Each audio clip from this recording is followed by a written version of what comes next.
those who didn't see the video, this is the burger itself. It is very black. And I can smell. That joint just looks like bun though. Is there anything in there? It is, but you know me, I keep it plain. Yeah, I don't know how you going. Yeah, ketchup and patty. I didn't get all the cheese and lettuce. I don't do that. I told y'all, I'm a carnivore.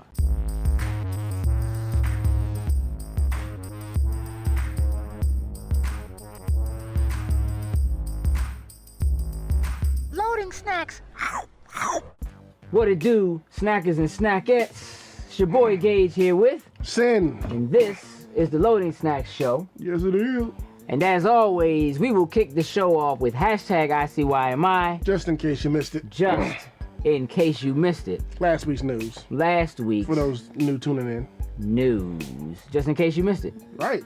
So, without any further ado. Number 1. So BioWare announced this week that Mass Effect will be joining the bandwagon of theme park rides getting the video game treatment. Coming in 2016 to California's Great America, the 4D adventure will have a live performer and take patrons through one of the game's planets and feature larger-than-life villains. Now, what kind of larger-than-life villain do you think that means? Reaper? Guts to be a Reaper. Gotta be a Reaper. It's gotta be a Reaper. Yeah. The 4D ride thing. I can see that for Mass Effect Adventure. I can see that for Mass Effect Adventure, and I like the idea. So, all right. Again, this is on the heel of having Nintendo announce they're doing a theme park thing. Ubisoft's doing a theme park of their own in Malaysia. This is a little more sensical to me. Like, a ride, like Mass Effect as a game, yes, it has a lot of appeal as a game, as a video game. All that kind of stuff, right.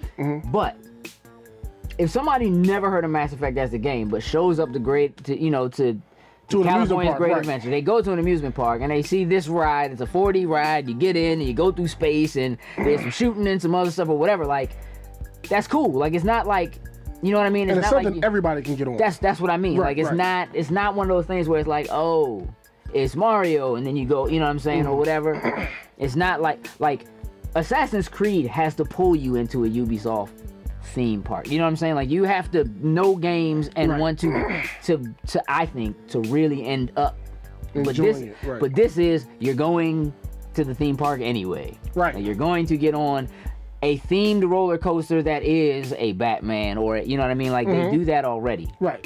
So having one that has a theme that is of a video game, that is of Mass Effect, this makes sense to me. This actually makes sense to me. It does. It makes a lot of sense. And it's going to pull a lot of people in who weren't already currently fans of the game. Yeah, I mean, I would imagine, okay, it's supposed to hit in 2016, so I would imagine maybe they'll try to do this to coincide with the release of the game. However, well, no, because maybe the game's going to be fall of next year. Because I don't expect to see anything until E3. Of course, yeah. So by the time they're ready to release this, the theme park, it's cold. Like, well, it's California. Maybe they run it all year. Probably. It's cold here. And it's inside, so they can't run it all year. We on the east side. Yep. East. Dealing with this hurricane today. Well, how about that? Yeah. Something like that. Something slight. Something slight. Joaquin in the building. Slight. Y'all know. Yeah, would you go? Like, should we take a trip to Cali? I am thinking about it. I want to go over there anyway. Go to San Diego, see the West Coast. So if I'm already over there, and I'm within. I ain't talking about already over there. I'm talking about. Would I go just to go get on this ride? Like, look, people like do that for roller coasters. Like, Yeah. But would I go just to get on the Mass Effect ride? Not just to get on it. I want to make the trip for just one ride. Yeah, I need more than that. I'm sure it's a theme park. There's other stuff. Yeah. I would go there. I would go. I would do this. Yeah. This is something I think they could bring to other places, though. They don't have to just do it there. Absolutely not. Yeah. No. Especially if it's big, roll out to the other ones. Yeah. Put it in a mall. I ride that thing in the mall. Ah, that would be dope. Yeah, put it in Vegas. Put it in Vegas. Mall of America. Here we go. Something like that. Number 2. Burger King has released its Halloween Whopper this week. It has an all-black bun infused with A1 sauce, and it is quite tasty. And I can say this from experience if you've been paying attention. If you look, posted a video earlier this week. When the day these came out, I enjoyed it. One of my favorite things about it is the contrast.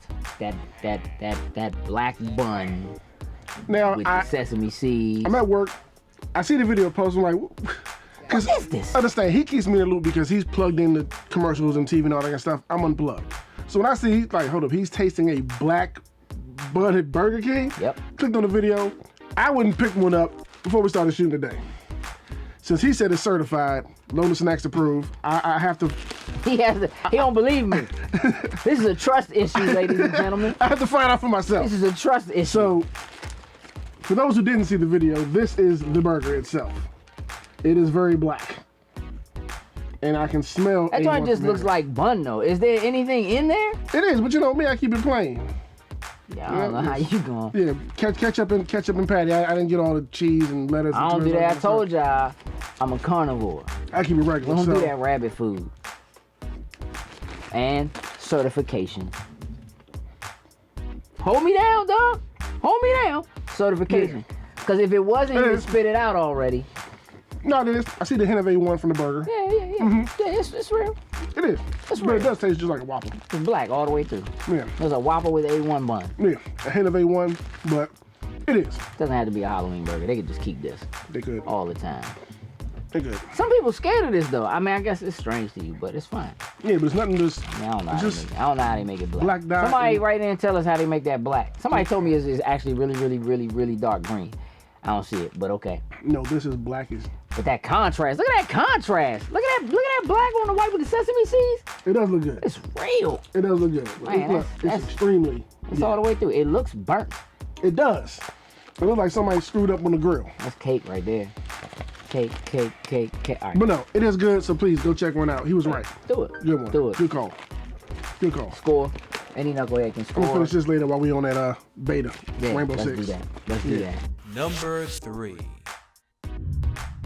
As reality would have it, Call of Duty will not have a single-player story mode on last-gen consoles. The Xbox 360 and PS3 versions will be multiplayer only and will be priced at $50. So Black Ops 3, PS3, Xbox 360 will only have multiplayer. No single player whatsoever. No single player. For $50. For $50. Interesting. Yeah. Interesting. Now, I read the reason behind it was because that apparently the old systems can't handle the single player version. That's the excuse they gave. What they've done with the 4-player co-op and... I can see him maybe reducing it.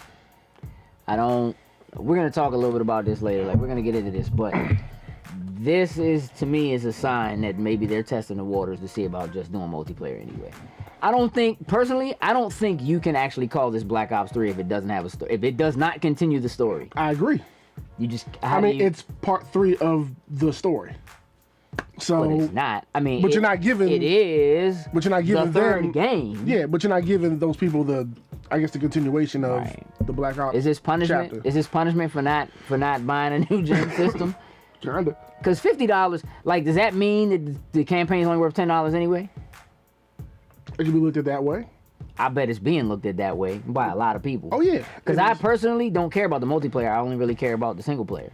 And, you know, I'm the same way. Like I don't. So. But I know people play Call of Duty just for the multiplayer. They do. Absolutely. That's why they go buy it. People don't even touch single player. Yeah. A lot of people. I mean, but you can run through the single player so quickly. Yeah, give it like 6 to 10 hours, something like that or whatever. But I digress. We'll give this a little bit more thought. Get into that a little bit later. On. Yeah, we'll give this a little more thought later on. But you just need to be aware. It's time to upgrade. That's pretty much what they're saying. It's time to upgrade. Number 4. Robbie Amell stated earlier this week that he would like to play Terry McGinnis, aka Batman Beyond, in a live-action movie. The Flash star thinks that a $30 million budget would suffice to keep the movie gritty. I would like to see a Batman Beyond movie. You're a fan. I am. I'm not. It's nowhere near time for a Batman Beyond movie right now. You know what? I don't know. I mean, I put it this way. I think if you do a Batman Beyond, because of the timeline, right? It doesn't fit with anything else they're doing, not in the new DC universe, not even in the Flash Arrowverse, because he takes place so much further into the future, right? So you can't really time. Like, to me, he would fit in with the Arrowverse, not necessarily with what's going on now.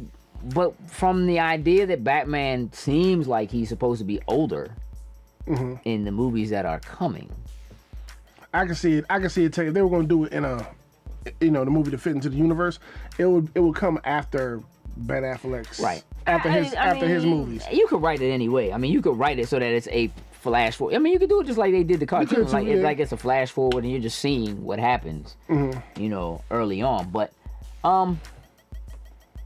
he stated that the problem with that character is that it doesn't fit into what's going on now. And by the time they would be ready to do it, he'd be too old to play the character. Again, I'm not really a Batman Beyond fan. My favorite thing about Batman Beyond, like the cartoon, was the voice acting. Like, I just like that. But I was not a major fan of the actual show. Like, it was cool, but it wasn't my thing. I enjoyed it, and I would like to see it, on the big screen someday. It's just not time right now. Yeah. Now we got to get Ben Affleck seasoned as. We haven't even seen him yet on the screen as Bruce Wayne and Batman yet, and they talking about his movies aren't coming till after Justice League and all that kind of stuff. Yeah, Robbie gonna be old. Oh, he gonna be Bruce. Yeah, how about that? Yeah, I don't have that happening at all. No time soon. No, I don't have that happening at all. No, ever. Nope, he doesn't deserve it. Batman Beyond does not deserve a live action movie. It would be cool, but he doesn't deserve one. At most, in my opinion, he deserves, he don't deserve a movie before Nightwing. At most, he deserves kind of like what we get on like YouTube from like the Nightwing show that we get. That's really dope and gritty and kind of whatever. Like, that would be great to see. And I think that's what somebody should do. That's what I think should happen. But I don't think Terry McGinnis Batman Beyond on the big screen, that's just nope, never. He's not. There are so many other people, Justice League wise, Young Justice, before Batman Beyond. That's how I feel. All right. Well, only time will tell on that one. No doubt. So we'll be here to find out. No doubt. Number 5. According to Konami, the Metal Gear franchise can in fact continue without Hideo Kojima. Now, this comes on the heels of Konami's announcement that they will no longer make AAA games, with the exception of Pro Evolution Soccer.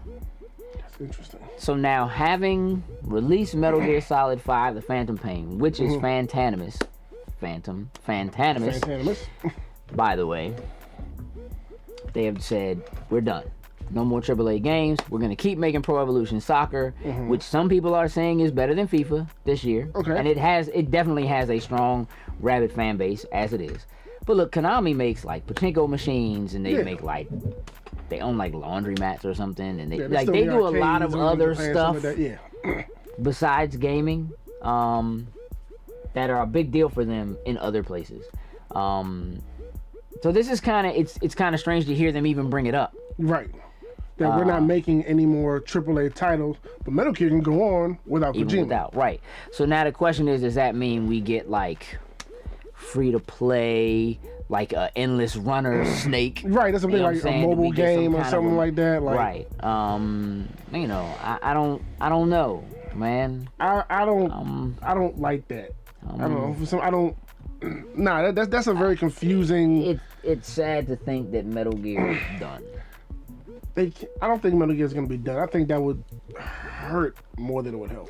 Yeah, but if they're not interested in making AAA games anymore, I mean, then come up off of it.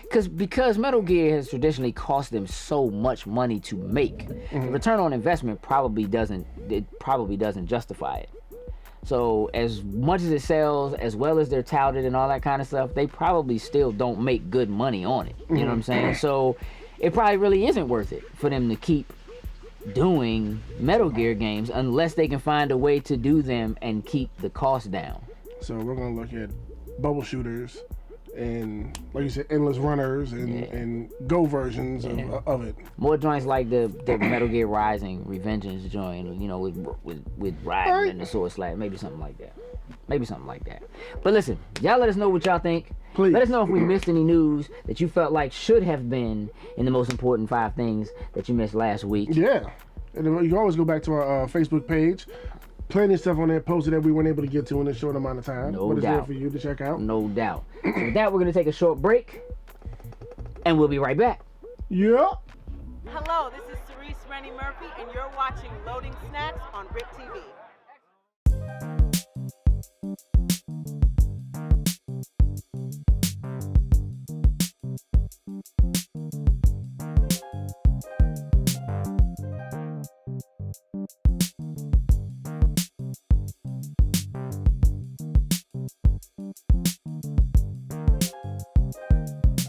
Welcome back to the Loading Snacks Show, ladies and gentlemen. Before we get into the second half, we want to take a minute. Last weekend, we were at the Baltimore Comic Con. That met we were. a lot of people. A lot of We are fantastic people. currently posting a lot of interviews and things like that. If you're watching and you haven't seen yours yet, please keep watching. It will be up sooner than later, and we will tag you as soon as it is. Yes, but we I will. want to take a moment to thank, starting first and foremost, I want to start by thanking Helena of Helena's Creations for hooking me up with this With a wonderful, Spider-Man apron. amazing Spider-Man apron It is actually kind of cool. that looks, I mean, it looks dope on me no matter what. But check that out. Yes. So thank you. Thank you very much. Thank you. I want to give a thank you and a shout out to George Wassel. Good old George. Yeah, he gave us a fantastic interview, and he's the creator of Oh Hell. Yes. Picked up the first one, and I'm really dying to dive into That this. first volume. So Yeah. yes, thank you. So thank you very much for that. You were a joy. I also want to take a moment to tell folks, go out and look up Cerise Rennie Murphy. Now I'm going to spell that for you because you won't do it right if you just go look for it. Cerece. This is a book that she wrote along with her son. It's called Ellis and the Magic Mirror. I bought it from her for my 6-year-old Edia, who has spent a little time on the show before. We read the first chapter the other night. So far, it's great. I encourage you to go and check her out and take a look at that. Awesome. Now, let's have a little chat. On the business. Yeah. So we talked a little bit earlier, in the case you missed it, about Call of Duty Right. not the whole having single a- player on yeah. the last gen systems. Yeah. Now, over the past couple weeks, we've been on this digital kick. Like we've been talking about, Right. might as well just do digital thing. But listen, on that note, okay, this is kind of something I've been waiting for. When I say that, I mean, I personally think that it is time for AAA games to be offered a la carte. And what I mean by that is, personally, I could care less about Call of Duty multiplayer. It doesn't do anything for me. I don't always, but generally like the single player, the story mode. And the fact that digital is a thing right now, to me means that there's no reason why a major publisher like Activision, who does Call of Duty, couldn't say, okay, here's the deal. It's $30 if you want story mode. Single player. Okay. It's $30 if you want multiplayer, right? If you want both, buy it for $60. Go out and buy the disc. The disc has everything, right?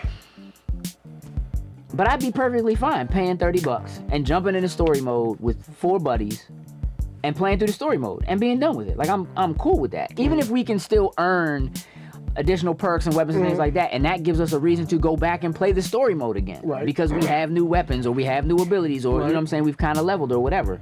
There's an ability to have a replay value in something like that gives us a campaign that's 10 or 12 hours long for $30. I don't think is that big a deal, and I can understand not having done that in the past because everything was on disc, Right. and you're not gonna manufacture a disc of story Right. and a disc for multiplayer and whatever. But now, truthfully, you could very easily piecemeal this to me. Even if I had to download the whole thing, we could complain about hard drive space or whatever later, right? Even if I had to download the whole thing, but that $30 only gave me access to the story features, Okay. right? Kind of like how right now, like, you can get the trial version of a particular game and technically you have the whole game. Right. But there's an option in there, press a button if you want to purchase the game. And it unlocks. And it just unlocks Right. it. The game's already there. You're not downloading anything. You're not, Right. you know what I You have mean? to go through the process all over again. Is it time for this? I can see it working for some games more than others. Like I can see it working for Call of Duty. Like Grand Theft Auto 5 would be perfect for something like that. I agree. Where you have this robust multiplayer thing and the single player just as well. That's very easy to separate those two. Yeah, but also, but the story mode, mind you, that GTA Online is free. There's a paywall. I mean, you can make microtransactions, but it's free. I would have paid $60 for that story anyway, because there's so much to do in that world to begin with. Okay, so how would something like a Halo work, for instance, where multiplayer is embedded in the single player, like? But it's not. Like, well, you have the deathmatch, all that kind of stuff, and are you saying separate multiplayer and single player completely, Yes. or? Yes. So then what about when the multiplayer crosses over to single player? Like with the multiplayer campaign, 4-player campaign? That's co-op. That's not multiplayer. It's different. Okay, so... See, multiplayer is we're fighting each other or whatever. You know what I'm saying? Like co-op campaign. Again, like I said, like with Call of Duty, it's 4-player co-op. So I would have no problem just paying for the story. Here's $30. Give me the story. Let me jump in with 4 of my friends and play through the story. Let me still earn my perks and still earn whatever. Then if I decide, you know what, I'm enjoying this, let me try out the multiplayer, whatever. I'll pay you the other $30 or whatever it is, and I'll buy the multiplayer, and I still get to take my perks and stuff like that into it. Okay. You know what I mean? But you could do that same thing with Halo. Like, you could completely, the maps and all of that multiplayer, if I just want Halo story, so me and you and 2 other people, Click Clack and Chris Lightning or whoever, can jump in and just play through the story and be done with it. $30. Let's play Halo story. Halo multiplayer is a separate beast. I don't need that. Right? Now, I'll play some Halo multiplayer. That's not... Right. I would give you $60 because I want that whole thing. You see what I'm saying? Okay. You could also incentivize people, look, buy the whole thing and you get this. You know what I'm saying? Or whatever. I don't care. A weapon, how would something like Destiny work then, considering that's online all the time? I mean, that's a different case. So you don't necessarily have to do it that way. But you technically could still do it. I mean, you could buy a version of Destiny that doesn't technically allow you into the Crucible. Or into the Iron Banner. You could be locked out of the Crucible or the Iron Banner unless there's a paywall. Now, people might be upset that there's a paywall. But if you know up front, right? Like, if you know up front, hey, if you buy the disc, it's all on there. You're paying $60, you're paying for the whole thing, right? But technically going into the Taken King, because we already owned content, we paid $40 to add the additional content in, right? Which I think was fair, right? They could do the same thing. Hey, look, if you want everything, including multiplayer, it's $60. If you just want to be able to go through the story and play with your friends or whatever, but you don't want to deal with the death match and all that kind of stuff or whatever, $40. And you know that going in. So I'm not going to be upset that if I want to play in the Crucible. Now, I might not like the fact that people who have both can bring guns that they got from something else or whatever, but think about it. Even now, like, I don't play the Crucible now. The only reason why I play it at all is because you have to do it to get legendary marks. That's the only reason why I do it. Otherwise, I wouldn't go in there at all. I don't care. But they have made it so that there are ways to actually earn those guns. And they could do that. You know what I'm saying? So, why? I mean, at this point now, because at this point, if you look at like a Titanfall did not have a real story mode. It's just multiplayer, right? Same thing with Evolve. Like, Evolve kind of had a story mode, but really the focus is multiplayer. And we're starting to see that as a trend. But you are inherently... I understand that there's a model that says if we do this and we do multiplayer, then we can continue to make money because we can sell them maps and we can sell them weapons and we can sell them characters or whatever it is, right? But you can do the same thing with a story. Like, you can say, here's a new section, here's a new planet to go to, here's a new whatever, here's a new raid, you can still do the same thing. So why make me pay for a part of the game I'm not going to play anyway? And then you're going to turn around, you're going to, like, you take it out and you make me feel like it's only worth $10. Yeah. Here it is on an old system, it's $50. Yeah. Isn't it time to just look? I understand from a retail perspective, you got to press discs and you got to ship stuff and whatever. You're going to buy it all like this, right? Right. Even from a retail perspective, here's a card. Go in and pay for the digital version or whatever and come home and download it. You know what I'm saying? Or whatever. Something like that, right? There you go. But I really think that it's time to just say, look, you know what? For $30, for $40, whatever it is you want to do, right? To be honest with you, it's probably time actually for games to cost more than they do. Honestly, yeah. So even if they said it's $40 for this, like it's $40 for the story mode, and it's $40 for the multiplayer if you do it separate. But if you buy them together, it's $60. Okay. You understand what I'm saying? Like, okay. Why not? You can't do both at the same time anyway. Like, you know what I mean? Like, right. I'm gonna play Halo 5. I am going to play some of the multiplayer, but I'm really only interested in the story because I don't have time. There's too much other stuff to play. I'm not gonna spend a whole bunch of time playing multiplayer Halo. It's not gonna happen. Right. There's too much other stuff coming out next season. It's not gonna work. That is it is very interesting, and honestly, I would like to see him give it a try, and like as an option, like to try to, like we said last week, doing something with digital to bring people in. I think it's a interesting and good way. I was worried about those other options, I brought up to you, but kind of cool. Destiny would be the trickiest one to try to pull. I mean, again, it's an MMO. Right. So but again, you have people. You don't have to have PvP in MMOs. You don't have to, but it's Bungie. They're built on first-person shooter. Let's shoot each other. That's their thing. If they did an MMO and didn't allow you to fight each other, but you don't really have to have that in every MMO.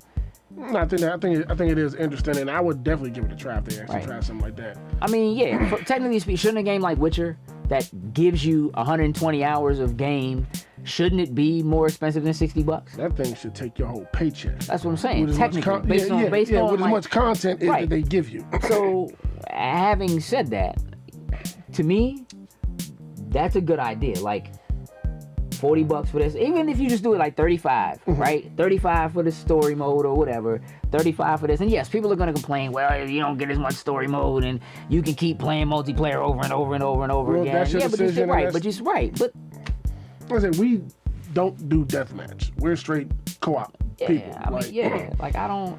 So I'll be absolutely fine with that. Right. That I think makes some sense. Y'all think about it, mill it over. Yeah. Let us know how you feel and what you think. I think it's time to start allowing you to kind of get this stuff a la carte. I think that's... And if they did, they could, like you said, charge more. And since they put in a lot of work and money into these games. And then if you want both, which a lot of people will probably still do.